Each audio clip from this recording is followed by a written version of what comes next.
Hello dear student. तो बाबा फिर से प्रेजेंट है और ये है आपका शानदार सा चैनल शशि कुमार 152 और हम हैं आपके प्यारे से टीचर शशि कुमार। और आपको पता है हम आपके लिए लेकर आते हैं प्रत्येक दिन शाम को 7 बजे से क्लास 12th का केमिस्ट्री और शाम को 8 बजे से क्लास 11th का केमिस्ट्री यानी हमारा, और फिर 9 बजे से हमारा रहता है क्लास 12th का, यानी क्लास 12th का हमारा 2 टर्म में रहता है और क्लास 11th का 1 टाइम रहता है।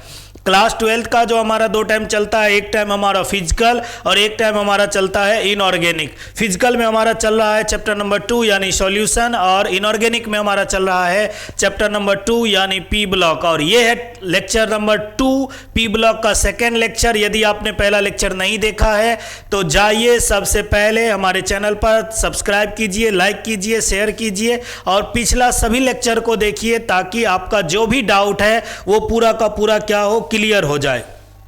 और आपको ये पता होना चाहिए कि हम आपके लिए चैप्टर ही नहीं ऑब्जेक्टिव और सब्जेक्टिव दोनों का सीरीज लाते रहते हैं। तो हम आपके लिए फुल एंड फाइनल पैकेज लेकर आते हैं केमिस्ट्री का, यानी थ्योरी, ऑब्जेक्टिव, सब्जेक्टिव, एग्जाम के लिए एवरीथिंग। जो भी ज़रूरत होगा हम आपको पूरा का पूरा तैयारी कराएंगे। बस बने रहिए हमारे साथ। चैनल को लाइक कर दीजिए, शेयर कर दीजिए, सब्सक्राइब कर दीजिए। और आज हम पढ़ने वाले हैं पी ब्लॉक यानी वर्ग 15 के परमाणविक गुण। वैसे आपको बता दें कि क्लास 12th के इनऑर्गेनिक का सबसे ज़्यादा वीवीआई चैप्टर होता है पी ब्लॉक, यानी इनऑर्गेनिक की शान, इनऑर्गेनिक की जान कहा जाता है क्लास 12th के लिए। तो पी ब्लॉक से ज़्यादा क्वेश्चन आता है क्योंकि टॉपिक ज़्यादा होते हैं, चैप्टर लंबा है, टाइम ज़्यादा लगता है और ज़्यादा टॉपिक होने की वजह से ज़्यादा क्वेश्चन पूछा जाता है। तो इसीलिए इस चैप्टर को पढ़ना अच्छे से ज़रूरी है क्योंकि बेहद आसान है, लेकिन आसान उनके लिए है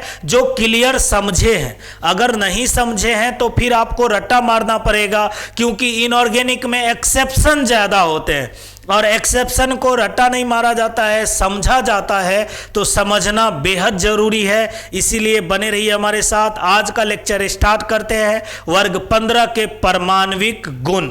तो चलिए आज का लेक्चर स्टार्ट किया जाए और आज हम पढ़ने वाले हैं वर्ग 15 के परमाणविक गुण। परमाणविक गुण में पहला जो गुण है हमारा वो है हमारा atomic radii and ionic radii. यहाँ हम बोल सकते हैं सर एटॉमिक रेडियाई के जगह हमने क्या पढ़ा है, कोवलेंट रेडियाई। यानी ये जो हम अभी पढ़ने वाले हैं वो कौन सा पढ़ने वाले हैं, कोवलेंट रेडियाई पढ़ने वाले हैं, मतलब कोवलेंट रेडियस पढ़ने वाले हैं सर। कोवलेंट रेडियस यानी सहसंयोजक त्रिज्या पढ़ने वाले हैं।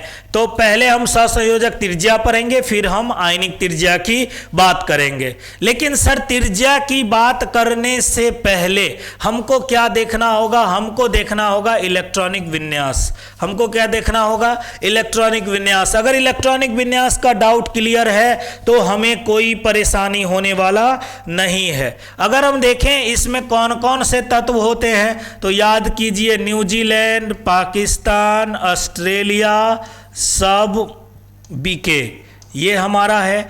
और इसके इलेक्ट्रॉनिक विन्यास के लिए आपको पता है, अगर मॉडर्न मेथड से लिखें तो हमारा यहाँ पर क्या आ जाएगा, आ जाता है noble gas, helium, neon, argon, krypton, xenon, है ना।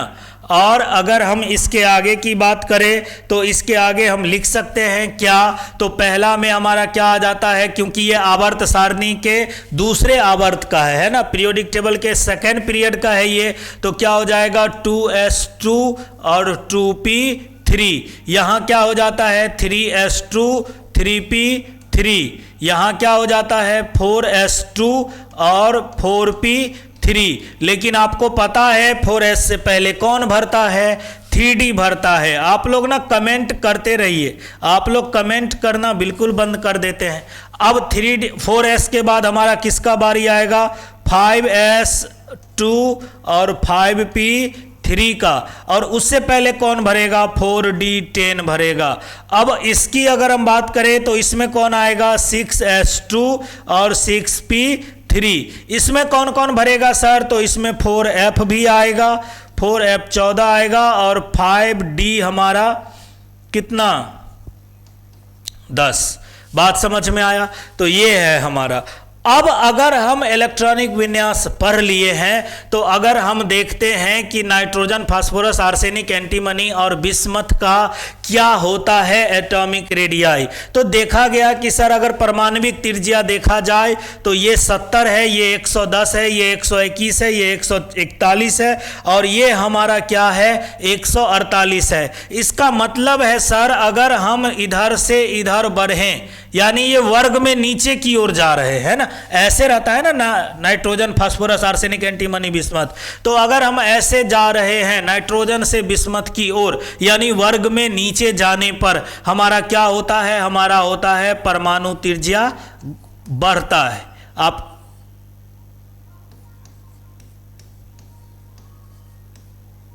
परमाणु त्रिज्या हमारा क्या हो रहा है, बढ़ रहा है।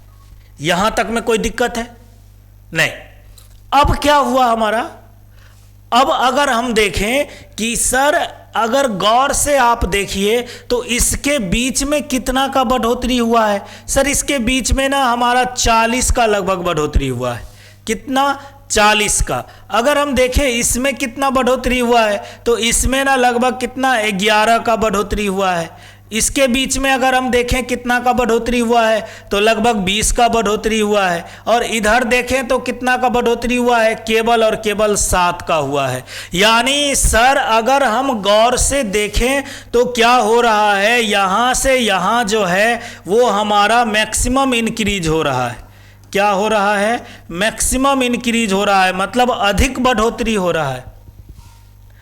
और अगर हम यहां से यहां की बात करें तो हमारा मिनिमम इंक्रीज हो रहा है, मतलब कम बढ़ोतरी हो रहा है। बढ़ोतरी तो हो रहा है लेकिन इधर ज्यादा बढ़ोतरी हो रहा है, इधर कम बढ़ोतरी हो रहा है। तो कुछ ना कुछ इसमें कारण होगा, कुछ ना कुछ कारण होगा। उसका वजह क्या है सर, अगर वजह हम देखें तो आप देखिए यहाँ 2s है, यहाँ 3s है, यहाँ 4s है, यहाँ 5s है, यहाँ हमारा क्या है 6s है। तो क्या हो रहा है कि अगर मान लीजिए यहाँ हमारा न्यूक्लियस है तो ये 1s है, ये 2s है, ये 3s है। तो मान लीजिए नाइट्रोजन में 2s होगा, फिर फास्फोरस में 3s, फिर आर्सेनिक में 4s, फिर 5s, फिर 6s, मतलब सर नए कोष का निर्माण हो रहा है। मान लीजिए 1 रूम का मकान था, फिर 2 रूम का मकान आया, फिर 3 रूम का मकान आया, फिर 4 रूम का मकान आया। तो मकान का साइज तो बढ़ रहा है ना।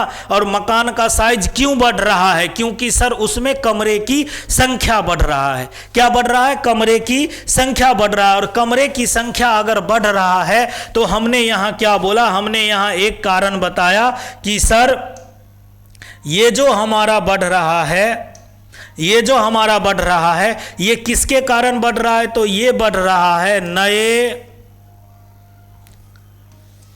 नए कोष के निर्माण के कारण, नए कोष के निर्माण के कारण। यानी यहाँ क्या हो रहा है, यहाँ पर नया कोष का निर्माण हो रहा है, यानी यहाँ पर नए कोष में इलेक्ट्रॉन क्या हो रहे हैं, जा रहे हैं। ठीक है, इलेक्ट्रॉन जा रहा है। ये तो सर आसान है। अब हम ये देखेंगे कि इसमें बढ़ोतरी कम क्यों हो रहा है। तो उसके लिए ना याद कीजिए, किसी जमाने में आपने पढ़ा होगा क्लास 11th में जेड स्टार या जेड इफेक्टिव, प्रभावी नाभिकीय आवेश। क्या सुना आपने, किसी का भावी नहीं, प्रभावी नाभिकीय आवेश यानी इफेक्टिव न्यूक्लियर चार्ज। और इफेक्टिव न्यूक्लियर चार्ज क्या होता है, तो सर ये हमारा नाभिक है और ये अगर नाभिक है तो क्या होगा, ये पहला, ये दूसरा, ये तीसरा, ऐसा करके कोष होगा यानी सेल होगा। और ये हमारा प्लस होगा और इसमें क्या होगा, इसमें हमारा इलेक्ट्रॉन होगा। इसमें हमारा क्या होगा, इसमें अब इलेक्ट्रॉन होगा। मान लीजिए इसमें इलेक्ट्रॉन प्रेजेंट है। अब इसमें अगर इलेक्ट्रॉन प्रेजेंट है तो ये क्या होगा, ये हमारा 1s वाला था, ये हमारा 2s वाला था, ये हमारा 3s वाला था, है ना। अब क्या होगा, ये हमारा अगर पहला है तो 1s और ये 2s है तो 2p होगा। अब प्रभावी नाभिकीय आवेश क्या होता है, तो सर प्रभावी नाभिकीय आवेश है, इसको अगर बाह्यतम कोश के इलेक्ट्रॉन को जो नाभिक आकर्षित करता है, बाह्यतम कोश के इलेक्ट्रॉन को नाभिक अपनी ओर आकर्षित करता है, उसको हम बोलते हैं प्रभावी नाभिकीय आवेश। यानी उस पूरे अट्रैक्शन को क्या बोलते हैं? प्रभावी नाभिकीय आवेश बोलते हैं। लेकिन सर अगर प्रभावी नाभिकीय आवेश बढ़ जाए किसी कारण से तो क्या होगा? अगर ये माँ है और ये बेटा है तो माँ और बेटे की दूरी कम हो जाएगा, क्योंकि अगर माँ और बेटे के बीच की दूरी अगर माँ और बेटे के बीच का आकर्षण बल यानी लगाव, प्यार, मोहब्बत बढ़ेगा तो क्या होगा? उसके बीच की दूरी घटेगी, वो ज़्यादा से ज़्यादा माँ से चिपका रहेगा। देखना घर में अगर छोटा बच्चा होगा, लाडला होगा, तो वो माँ के साथ चिपका हुआ रहेगा हर समय। क्यों? उसको माँ से ज़्यादा लगाव होता है, वो माँ को छोड़कर किधर भी नहीं जाता है। माँ जिधर जिधर जाएगी वो उधर उधर जाता है। क्यों? क्योंकि वहाँ पर इफेक्टिव न्यूक्लियर चार्ज ज़्यादा है, वहाँ पर इफेक्टिव न्यूक्लियर चार्ज ज्यादा है। लेकिन अगर हम बात करें सर किसी कारण बस अगर कमरा बड़ा हो जाए, अब सर इफेक्टिव न्यूक्लियर चार्ज को रोक कौन कौन सकता है? वो जो बच्चा अगर छोटा है और मां के साथ चिपका रहता है तो उसको कमजोर कौन कर सकता है? कमजोर कर सकता है ना उसके घर में और जो बच्चा होगा वो क्या करेगा? वो बोलेगा अब हम भी मां से चिपके रहेंगे। यानी ये वाला इलेक्ट्रॉन क्या करेगा? इसको डिस्टर्ब डालेगा, यानी प्रतिकर्षित करेगा। इसको बोलेगा तू दूर जा, मां बोलेगी तू पास आ। ये इलेक्ट्रॉन बोलेगा तू दूर जा और मां बोलेगी इसको, यानी नाभिक बोलेगा इसको पास आ। यानी इफेक्टिव न्यूक्लियर चार्ज को कौन प्रभावित करेगा? Shielding effect. कौन करेगा? Shielding effect. ये जो इलेक्ट्रॉन बीच में है ये इसको रोकता है, उसको हम क्या बोलते हैं? शील्डिंग इफेक्ट बोलते हैं। लेकिन अब क्या हो जाए अगर मान लीजिए घर में 4-5 बच्चे हैं और छोटे बच्चे को माँ के पास कोई भी चीज़ अगर मान लीजिए घर में आया, मिठाई आया, चॉकलेट आया, कुछ भी आया, तो माँ क्या करती है? जो लाडला बेटा होता है छोटा बच्चा, उसको 2-4 ज़्यादा दे देती है। लेकिन घर में उसके साथ झगड़ा करने वाला रहेगा, 2-4 बोलेगा नहीं हमें भी चाहिए, नहीं तो लो ये हो गया एकदम घर में खटिया खड़ा, तो क्या होगा? तो दिक्कत होगा। लेकिन कब? घर छोटा था देखेगा तब ना। अब मान लीजिए घर बड़ा है, 10 कमरे का है, 14 कमरे का रूम है, अब क्या होगा? माँ उसको बुलाएगी, चुपके से आसानी से दे देगी। क्यों दे दी? क्योंकि सर घर बड़ा है, इलेक्ट्रॉन फैल गया तो प्रभावी नाभिकीय आवेश बढ़ गया।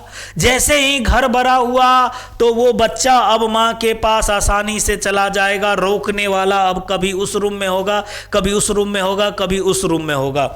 तो क्या हुआ? यहां पर 3D, 4F और 5D ऐसे करके क्या हुआ? D and F block. 3D क्या होता है? तो यहां देखिए 3S से आया है 4S में, 3D सेम है इसीलिए यहां ज्यादा। अब आप सोचोगे ना सर यहाँ एंटीमनी और बिस्मथ में ही ऐसा क्यों हुआ? यहाँ भी तो 3D भर रहा है, तो यहाँ 3D भर जरूर रहा है लेकिन नया कोष का निर्माण तो नहीं हो रहा है ना। लेकिन यहाँ देखिए, यहाँ जब 4D से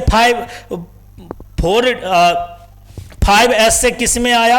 5D में आया, 6P में आया, तो यहाँ क्या होता है? यहाँ पर 3D क्योंकि ये सेम है और यहाँ पर नए कोष का आ गया और ज़्यादा। यहाँ देखिए 4F और 5D बहुत बड़ा कमरा हो जाता है। 4F और 5D का बात करें तो F में 14 इलेक्ट्रॉन, D में 10 इलेक्ट्रॉन, यानी बहुत ज़्यादा लंबा। F का साइज बड़ा होता है, D का भी साइज बड़ा होगा, तो क्या होगा? वहाँ पर शील्डिंग इफेक्ट बढ़ जाएगा, क्योंकि शील्डिंग इफेक्ट बोलते हैं, जेड इफेक्टिव बढ़ जाएगा। और जेड इफेक्टिव अगर बढ़ जाएगा, जेड इफेक्टिव यानी जेड स्टार हमारा यहाँ अगर, या जेड इफेक्टिव इसको जेड स्टार से या ZEFF से लिखते हैं, तो जेड इफेक्टिव अगर बढ़ जाएगा तो जेड इफेक्टिव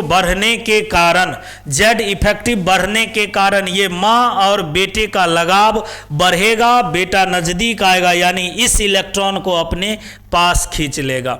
आपने पढ़ा होगा लेंथेनाइड कॉन्ट्रैक्शन, पढ़ा है ना? जरूर पढ़ा होगा। लेंथेनाइड संकुचन आपने पढ़ा होगा, नहीं पढ़ा है तो 12th में अगला chapter D and F block में हम पढ़ाएंगे। अगर पीरियोडिक टेबल में आपने नहीं पढ़ा है तो क्या होगा? यहाँ कॉन्ट्रैक्शन होगा, साइज जाएगा घट, इसीलिए साइज में ज़्यादा बढ़ोतरी नहीं हुआ। बात समझ में आया। तो अगर आपसे पूछा सर इसमें क्यों नहीं हुआ, क्योंकि यहाँ पर नए कोष का ज्यादा का निर्माण, क्योंकि ये 3D ही है, यहाँ पर 4D, यहाँ पर 4F और 5D दोनों है, इसीलिए यहाँ पर ज्यादा बढ़ोतरी नहीं हुआ है। बात समझ में आया। तो ये हमारा कौन सा था, कोवलेंट रेडियस, जिसमें हमारा यहाँ से लेकर यहाँ तक क्या होता है, मैक्सिमम इंक्रीज होता है, यहाँ से यहाँ हमारा मिनिमम इंक्रीज होता है। आपसे पूछेगा यहाँ कौन सा रेडियस का हम बात कर रहे हैं, कोवलेंट रेडियस का। कौन से रेडियस का हम बात कर रहे हैं, कोवलेंट रेडियस का। आयनिक रेडियस का पिक्चर अभी बाकी है।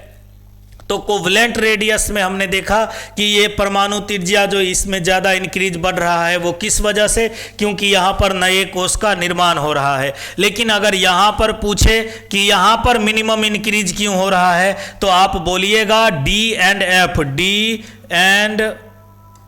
एफ ब्लॉक भरने के कारण, डी एंड एफ कक्षक, डी एंड एफ ब्लॉक हमने बोल दिया, डी एंड एफ कक्षक भरने के कारण, डी एंड एफ कक्षक भरने के कारण क्या होता है, डी एंड एफ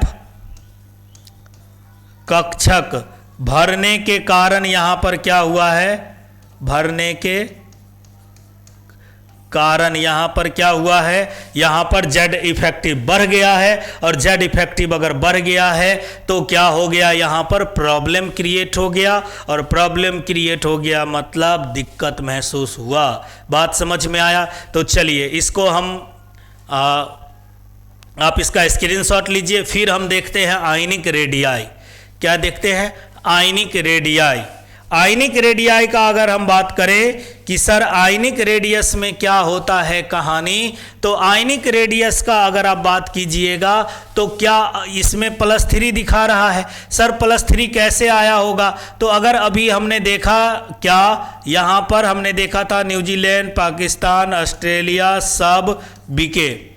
अब इसमें हमने क्या देखा था, इसमें हमने देखा था सर यहाँ पर हीलियम था, यहाँ पर नियॉन था, यहाँ पर आर्गन था, यहाँ पर पोटेशियम, सॉरी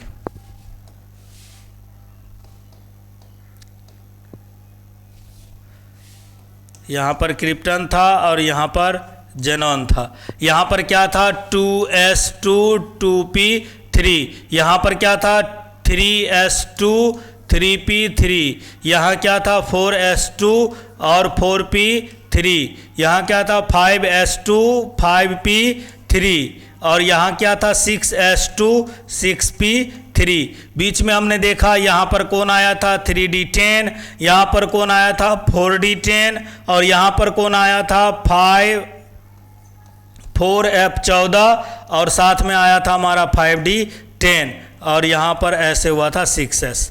इसमें हमने अभी तक क्लियर देख लिया है। अब अगर हम आयनिक त्रिज्या की बात करें तो आयनिक त्रिज्या में भी क्या होता है, शुरुआत में तो यहाँ से यहाँ बढ़ रहा है, यहाँ से यहाँ बढ़ रहा है, लेकिन प्रॉब्लम क्रिएट कर देता है ये, एकाएक क्या होता है इसका घट जाता है। एकाएक क्या हुआ, इसका घट गया। अब घट क्यों गया वो देखिए, घट क्यों गया वो देखिए। यहाँ पर क्या हुआ, यहाँ पर जैसे ही यहाँ पर आयनिक रेडियाई बढ़ रहा है, यहाँ पर क्या हो रहा है, आयनिक रेडियस बढ़ रहा है, लेकिन यहाँ पर आयनिक रेडियस बढ़ने के साथ यहाँ पर एंटीमनी में क्या हुआ, एंटीमनी में यहाँ पर क्या हुआ, हमारा 4d 5p और 5s और 5p3 आया। यहाँ पर क्या होगा, जैसे ही हम इलेक्ट्रॉन निकालेंगे, जैसे ही हम इलेक्ट्रॉन निकालेंगे तो इलेक्ट्रॉन निकालने के वजह से यहाँ पर जेड स्टार क्या होगा, और बढ़ेगा। आपने देखा ना यहाँ 4d और 5f, 4d 4f और 5d आने के कारण यहाँ पर क्या था, यहाँ पर हमारा जेड इफेक्टिव क्या हुआ था, जेड इफेक्टिव बढ़ गया था, जेड इफेक्टिव बढ़ गया था। और जेड इफेक्टिव बढ़ने के कारण, जेड इफेक्टिव बढ़ने के कारण क्या होगा, त्रिज्या में कमी आएगा। जेड इफेक्टिव बढ़ने के कारण ये नाभिक था और ये हमारा क्या है, सेल है। अब इसमें जो इलेक्ट्रॉन है तो बाह्यतम कोश से जैसे ही इलेक्ट्रॉन निकालेंगे तो इसको प्रतिकर्षित करने वाला कम हो जाएगा, और कम हो जाएगा तो ये एकाएक क्या होता है, एकाएक इसको कंट्रैक्शन आ जाता है। यानी ये जेड इफेक्टिव बढ़ा, क्यों, तो जेड इफेक्टिव हम बढ़ा था डी एंड एफ कक्षक भरने के कारण, डी एंड एफ कक्षक भरने के कारण हमारा क्या हुआ था, जेड इफेक्टिव बढ़ गया था। और जेड इफेक्टिव बढ़ने के कारण, जेड इफेक्टिव बढ़ने के कारण हमारा क्या होता है, एंटीमनी का साइज घट जाता है, एंटीमनी का साइज घट जाता है। तो अगर हमसे पूछे कि सबसे छोटा साइज किसका होता है, अगर हमसे पूछे सबसे छोटा साइज किसका होता है, तो इसमें अगर हम नया ट्रेंड बनाएं, इसमें अगर हम नया ट्रेंड बनाएं कि सर इसमें ट्रेंड क्या होगा आयनिक रेडियस का, तो आयनिक रेडियस का अगर हम बात करें तो आयनिक रेडियस देखिए कैसे सबसे कम हो जाएगा Sb+3 का, उससे ज़्यादा होगा Bi+3 का, उससे ज़्यादा होगा N+3 का, और उससे ज़्यादा होगा किसका, P+3 का, और सबसे ज़्यादा होगा आर्सेनिक+3 का। ये हमारा किसका सीरीज बना, ये हमारा बना आयनिक रेडियस का। किसका बना, आयनिक रेडियस का। देखिए बच्चों यहाँ आपको दिक्कत क्या आ रहा होगा पता है, दिक्कत आ रहा होगा कि सर 11th की बातें याद नहीं है। हम बार बार 11th में बोलते थे ना 4 चैप्टर अच्छा कर लो, दिक्कत महसूस नहीं होगा। तो यहाँ टोटल कंसेप्ट पीरियोडिक टेबल का लगा है, यहाँ पर हमने कुछ नया कंसेप्ट का बात नहीं किया है। टोटल का टोटल कंसेप्ट किसका यूज हुआ है, पीरियोडिक टेबल का हुआ है। तो जल्दी से आप लीजिए स्क्रीनशॉट, ये था हमारा आयनिक रेडियस। अब हम बात करने वाले हैं आयोनाइजेशन एंथैल्पी का। जल्दी से आप लोग स्क्रीनशॉट लीजिए, है ना।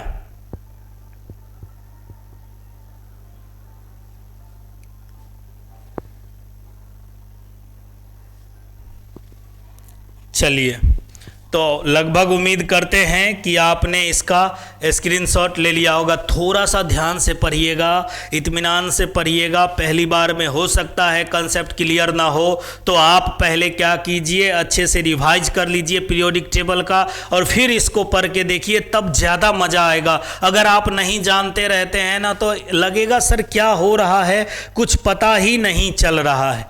बात समझ में आया। चलिए, अब क्या है आयनन एंथैल्पी।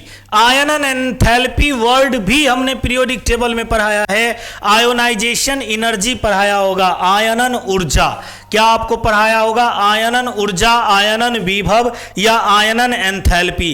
क्या होता है आयनन ऊर्जा, आयनन एंथैल्पी। तो सर अगर ये नाभिक है और ये अगर इसका कोश है और यहाँ पर ये इलेक्ट्रॉन है, तो अगर गैसियस स्टेट में ये है, अगर गैसियस स्टेट में है, तो इसके बाह्यतम कोश से एक इलेक्ट्रॉन निकालने में, बाह्यतम कोश से एक इलेक्ट्रॉन निकालने में जितना कम से कम ऊर्जा लगेगा, न्यूनतम आवश्यक ऊर्जा यानी आवश्यक न्यूनतम ऊर्जा, जितना कम से कम ऊर्जा की जरूरत होगी, उस ऊर्जा को हम क्या बोलते हैं, आयनन ऊर्जा, आयनन विभव या आयनन एंथैल्पी कहते हैं। बात समझ में आया। अगर हम बात करें कि सर आयनन ऊर्जा क्या होता है, तो किसी भी विलगित यानी विलगित मतलब आइसोलेटेड गैसीय अवस्था, यानी गैसियस स्टेट में जब परमाणु के बाह्यतम कोश से इलेक्ट्रॉन निकालने के लिए जितना कम ऊर्जा की जरूरत पड़ता है, कम से कम ऊर्जा की जरूरत पड़ता है, उसको हम क्या बोलते हैं, आयनन ऊर्जा बोलते हैं। सर कैसे, अगर मान लीजिए हमने क्या किया, अगर मान लीजिए यहाँ पर कोई M नाम का धातु है, आपने क्या किया, यहाँ से इलेक्ट्रॉन पहला निकाला, यानी यहाँ बना M+ और एक इलेक्ट्रॉन का इसने क्या किया, त्याग किया, यानी एक इलेक्ट्रॉन निकाला, तो इसको हम बोलते हैं आयोनाइजेशन एनर्जी फर्स्ट। क्या बोलते हैं, आयोनाइजेशन एनर्जी फर्स्ट या आयोनाइजेशन एनर्जी 1। अब अगर मान लीजिए इससे दोबारा इलेक्ट्रॉन निकालने जाओगे तो M+ से अगर इलेक्ट्रॉन निकालोगे तो अब क्या हो जाएगा, M2+, क्योंकि 1 इलेक्ट्रॉन निकल चुका है और 1 इलेक्ट्रॉन निकल चुका है तो इसको बोलते हैं आयोनाइजेशन एनर्जी सेकेंड। और अगर इससे भी अगर हम निकाले तो M3 अगर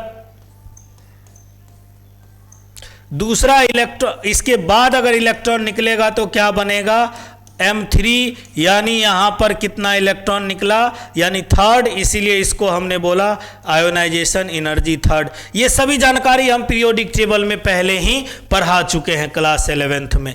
चलिए, तो ये हमारा क्या है सर, ये है हमारा आयोनाइजेशन एनर्जी, यानी इसी को हम यहाँ पर क्या बोलते हैं, इसको हम बोलते हैं डेल्टा H1, इसको बोलते हैं डेल्टा H2, इसको बोलते हैं डेल्टा H3, यानी एंथैल्पी 1, 2 और 3। बात समझ में, ionisation enthalpy 1, ionisation enthalpy 2, ionisation enthalpy 3, यहाँ तक कोई दिक्कत है। अब आपसे ये पूछ रहा है कि ये बताओ इलेक्ट्रॉन जब हम निकालेंगे कहाँ से कहाँ, नाइट्रोजन से लेकर नाइट्रोजन, फास्फोरस, आर्सेनिक, एंटीमनी और बिस्मथ में, तो बिस्मथ में अगर निकालेंगे तो क्या होगा, क्या होगा। तो जैसे जैसे आप इलेक्ट्रॉन निकालते जाओगे, जैसे जैसे आप इलेक्ट्रॉन निकालोगे तो क्या होगा, साइज छोटा होगा, और साइज छोटा होगा तो वहां से इलेक्ट्रॉन निकालना क्या होगा, मुश्किल होगा, क्योंकि वहां पर Z* बढ़ जाएगा, Z इफेक्टिव बढ़ जाएगा। माँ बेटे का प्यार बढ़ गया, अब उस बेटे को माँ से अलग करो तो फिर होगा दिक्कत, आपको ज्यादा ऊर्जा लगाना पड़ेगा वहां से उसके माँ से पास उसको हटाने के लिए, यानी वो जितना नाभिक के करीब जाएगा उतना दिक्कत होगा। तो क्या होता है, सबसे ज्यादा ऊर्जा किधर की ओर बढ़ता है, तो सर जैसे जैसे हमारा क्या होगा, यहां पर इधर की ओर बढ़ेंगे तो हमारा आयोनाइजेशन एनर्जी का मान होगा, क्या होगा, बढ़ेगा, यानी हमारा डेल्टा H का मान क्या होता है, बढ़ता है। डेल्टा H का मान क्या होता है, बढ़ता है, यानी सबसे क्या हमने बोला, ऊपर से नीचे जाने पर, ऊपर से नीचे जाने पर क्या होता है, आयोनाइजेशन एनर्जी का मान घटता है। क्यों, क्योंकि वहां पर Z इफेक्टिव बढ़ेगा। सॉरी कहाँ गया,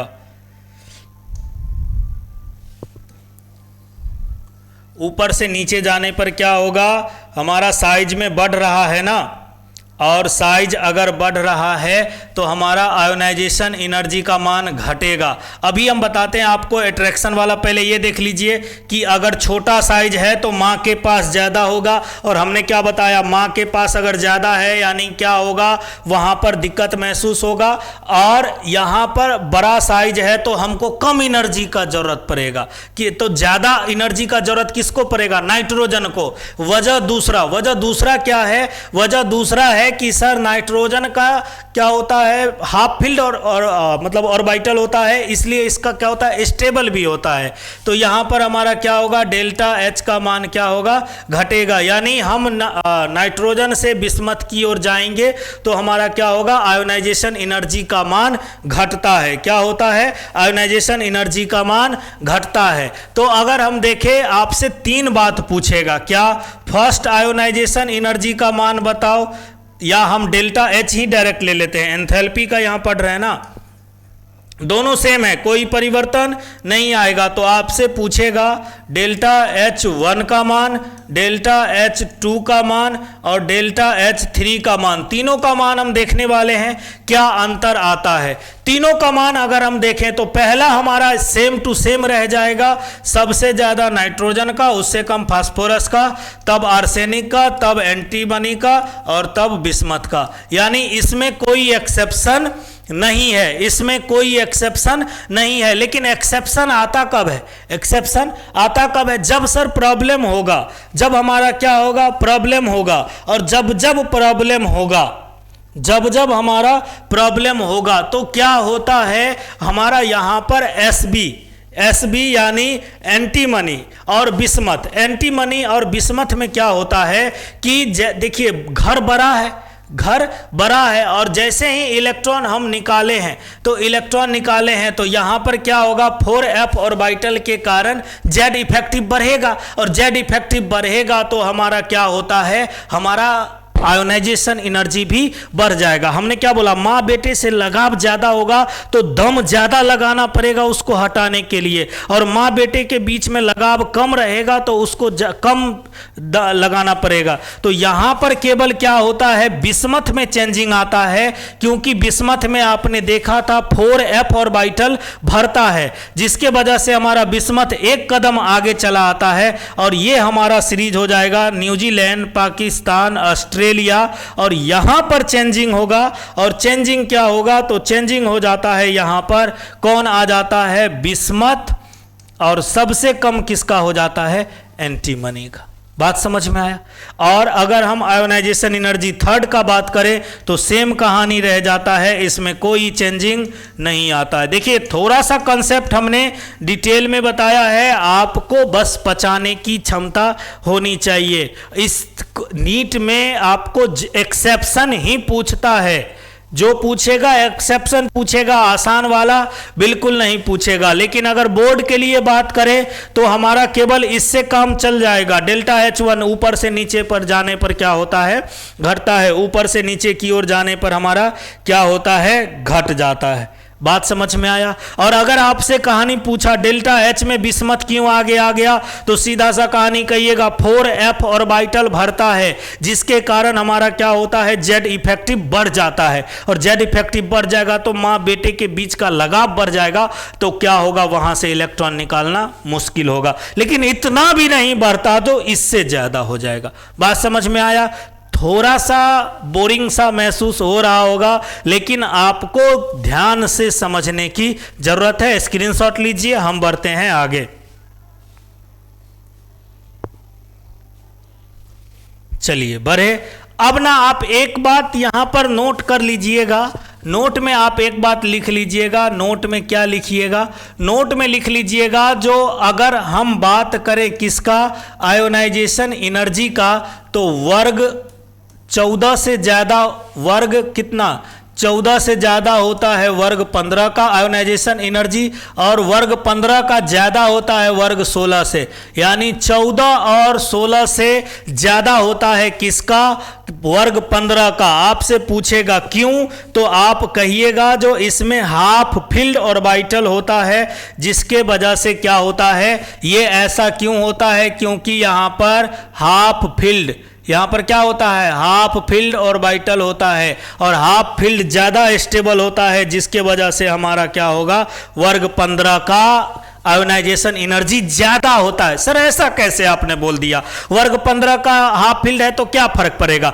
स्टेबल है, स्टेबल है। मान लीजिए क्या है कि अगर जैसे मैं समस्तीपुर से हूं, बिहार के समस्तीपुर से हूं, अब समस्तीपुर में क्या होगा, जो नौकरी लग गई, किसी की नौकरी लग गई, अब आपको उसको बोलो चलो मैं दिल्ली ले चलता हूं, क्या वो जाएगा, नहीं जाएगा। उसको आप ले जाना चाहिएगा, नहीं जाएगा। क्यों, क्योंकि वहां पर वो स्टेबल है। लेकिन अगर दिल्ली यहां पर कोई समस्तीपुर में ही दूसरा कोई होगा जिसको जॉब नहीं लगा है, अगर उसे दिल्ली का सपना दिखाओगे तो वो बोलेगा चलो मैं चलता हूं, तो वो चल जाएगा। तो मतलब क्या है, ज्यादा आपको मोटिवेट किसको करना पड़ेगा, सर जॉब वाले को मोटिवेट करना पड़ेगा, ज्यादा एनर्जी लगाना पड़ेगा उसको संग ले जाने के लिए। तो किसका ज्यादा हो जाता है, वर्ग 15 का आयोनाइजेशन एनर्जी वर्ग 14 और 16 से ज्यादा होता है। क्यों होता है, क्योंकि ये हाफ फील्ड ऑर्बिटल होता है, और half filled orbital and are more stable, half filled and full filled orbital are more stable. बात समझ में आया। हाफ फील्ड इलेक्ट्रॉनिक कॉन्फ़िगरेशन है। आप स्क्रीनशॉट ले लो, हम बढ़ते हैं आगे। तो हमने देख लिया वर्ग में नीचे जाने पर परमाणविक आकार में वृद्धि के कारण क्या हो गया, आयनन एंथैल्पी घट जाता है। बात समझ में आया। चलिए, तो ये तो बात हुआ हमारा किसका, आयनन एंथैल्पी का। अब हम आज बात करने वाले हैं किसका? इलेक्ट्रॉन निगेटिविटी का, यानी विद्युत ऋणात्मकता का। इसमें कोई एक्सेप्शन नहीं है, नो एक्सेप्शन। क्या? No exception. और आपने क्या पढ़ा है? आपने पढ़ा है सर विद्युत ऋणात्मकता क्या हुई, मतलब विद्युत ऋणात्मकता क्या होता है? तो विद्युत ऋणात्मकता होता है पावर। क्या होता है? पावर। जैसे मान लो आप बहुत सुंदर हो तो जिधर जाओगे आकर्षित करते रहोगे, या मान लो कोई लड़की बहुत सुंदर है तो क्या होगा, जिधर जाएगी उधर उसके फैन फॉलोइंग बढ़ते चले जाएंगे। जैसे हीरोइन वगैरह होती है ना, जिधर निकलती है भीड़ उधर चलने लगता है। क्यों? पावर है उसमें, जो उसने क्या किया, भीड़ को आकर्षित किया। मतलब आपके अंदर वो पावर है। देखते हैं एक आईएएस ऑफिसर को, जिधर चलता है काफिला उसके पीछे चलता है। क्यों आकर्षित होता है लोग? क्यों आकर्षित होता है? क्योंकि उसके पास पावर है। मतलब सर इलेक्ट्रॉन निगेटिविटी क्या है? तो इलेक्ट्रॉन निगेटिविटी इलेक्ट्रॉन आकर्षित करने का क्षमता है। क्या है? इलेक्ट्रॉन आकर्षित करने का क्षमता है। तो सर इलेक्ट्रॉन आकर्षित कब होगा? इलेक्ट्रॉन आकर्षित कब होगा? तो सबसे पहला नंबर तो हम देख लेते हैं किसमें, वर्ग 14 और वर्ग 15। क्वेश्चन ये पूछता है, जवाब आपको देना है, जवाब आपको लिखना है, हम समझा देते हैं। वर्ग 14 से विद्युत ऋण किसका, विद्युत ऋणात्मकता वर्ग 15 का ज्यादा होता है। क्यों वर्ग 15 का ज्यादा होता है? क्यों? दो वजह है। इसका एग्जाम्पल है कि कौन सा, कार्बन। इसका एग्जाम्पल है नाइट्रोजन। इसका इलेक्ट्रॉनिक विन्यास देख लो, 1s2 2s2 2p2। यहां देख लो 1s2 2s2 और 2p3। 2p3 का मतलब है p में 3 इलेक्ट्रॉन होगा, और 3 इलेक्ट्रॉन होगा मतलब ये क्या होगा, हाफ फील्ड होगा। और आपको पता है ये कौन सा, ये कोई सा फील्ड नहीं है, क्योंकि p में कितना भरा है, 2 ही भरा है, ये कोई फील्ड नहीं है। तो ये हाफ फील्ड होने के कारण क्या होता है, ज्यादा स्टेबल होता है। हाफ फील्ड होने के कारण क्या होता है, ज्यादा स्टेबल होता है। दूसरा नंबर क्या होता है, हमारा आकार भी तो छोटा होता है। आकार के क्या होता है, छोटा होता है। तो छोटा आकार और हमारा क्या होता है, हाफ फील्ड ऑर्बिटल, यानी यहां पर हमने लिखा है अर्धपूरित पी कक्षक। हाफ फील्ड पी ऑर्बिटल अर्धपूरित पी कक्षक होने के कारण वर्ग 14 की तुलना में क्या होता है, वर्ग 15 का इलेक्ट्रॉन निगेटिविटी बहुत ज्यादा होता है। वर्ग 15 का इलेक्ट्रॉन निगेटिविटी क्या होता है, ज्यादा होता है। और आपने पढ़ा है, क्या पढ़ा है कि सर आप ये, अच्छा आपने पढ़ा होगा ना पीरियोडिक टेबल में, ऐसे पढ़ा होगा, इधर की ओर जाने पर साइज घटता है, इधर की ओर जाने पर साइज घटता है। तो अगर हम बात करें तो यहाँ क्या रहा होगा, lithium, beryllium, boron, carbon, nitrogen. यहाँ पर ऐसे रहा होगा ना, न्यूजीलैंड, पाकिस्तान, ऑस्ट्रेलिया सब बिके। और यहाँ तो इधर से इधर जाने पर साइज घट रहा है, मतलब कार्बन का साइज बड़ा है, नाइट्रोजन का साइज छोटा होगा। तो पहला वजह वो है। दूसरा वजह है कि इलेक्ट्रॉन हाफ फील्ड अर्धपूरित पी कक्षक, half filled p orbital electronic विन्यास होता है, जिसके वजह से क्या होता है, ये वर्ग 15 का इलेक्ट्रॉन निगेटिविटी ज्यादा होता है, आकर्षित ज्यादा करता है। और आप एक बात पढ़े होंगे, आपने यहां पर क्या पढ़ा होगा, आपने पढ़ा होगा कि सर अगर साइज घटता है, आप ये बताओ, जो आप दूर वाले सामान को ज्यादा आकर्षित कर सकते हो कि नजदीक वाले को? सर नजदीक वाले को ज्यादा आकर्षित कर सकते हैं, दूर वाले को हम कम आकर्षित कर सकते हैं। मतलब इलेक्ट्रॉन निगेटिविटी, हमारा इलेक्ट्रॉन निगेटिविटी जो होता है, विद्युत ऋणात्मकता, वो हमारा व्युत्क्रमानुपाती होता है किसका, एटॉमिक साइज का, एटॉमिक साइज का। और आपने अभी पढ़ा है कि सर एटॉमिक साइज ऊपर से नीचे जाने पर बढ़ता है, ऊपर से नीचे जाने पर बढ़ता है, और ऊपर से नीचे जाने पर बढ़ता है, यानी इधर से इधर जाने पर क्या होता है, एटॉमिक साइज बढ़ता है। एटॉमिक साइज, परमाणविक त्रिज्या क्या होता है, बढ़ता है। और परमाणविक त्रिज्या बढ़ेगा तो इलेक्ट्रॉन निगेटिविटी क्या होगा, घटेगा। यानी ऊपर से नीचे जाने पर इलेक्ट्रॉन निगेटिविटी घट जाता है। तो ये था आज का लेक्चर, बेहद खास। थोड़ा सा डिफिकल्ट टॉपिक अभी चल रहा होगा, डिटेल से पढ़ना जरूरी होता है, क्योंकि नीट वगैरह में क्वेश्चन थोड़ा सा मुश्किल आता है। तो आप बने रहिएगा हमारे साथ। अभी टॉपिक खत्म नहीं हुआ। नेक्स्ट क्लास में हम भौतिक गुण लेकर आएंगे, वर्ग 15 का भौतिक गुण, और हम देखेंगे अभी हमारा मेन प्रॉपर्टी बाकी है। पी ब्लॉक अगर डिटेल से पढ़ते हैं तो मैक्सिमम क्वेश्चन हमारा क्या होता है, मैक्सिमम क्वेश्चन हमारा सॉल्व हो जाता है। इसीलिए पढ़ना बेहद जरूरी है। थोड़ा सा डिटेल से पढ़िए और पढ़ने के बाद हमारा ज़्यादा समझ में आएगा। और अगला जो हमारा क्लास है, अगला क्लास है हमारा भौतिक गुण का, यानी नेक्स्ट लेक्चर होगा हमारा भौतिक गुण। बने रहिए हमारे साथ, हम लेकर आएंगे अगला क्लास। तब तक के लिए हंसते रहिए, मुस्कुराते रहिए, पढ़ते रहिए दिन रात एक करके, और बने रहिए हमारे साथ, यानी Shashi Kumar 152 only for chemistry. Thank you, धन्यवाद, tata bye bye, good night all of you.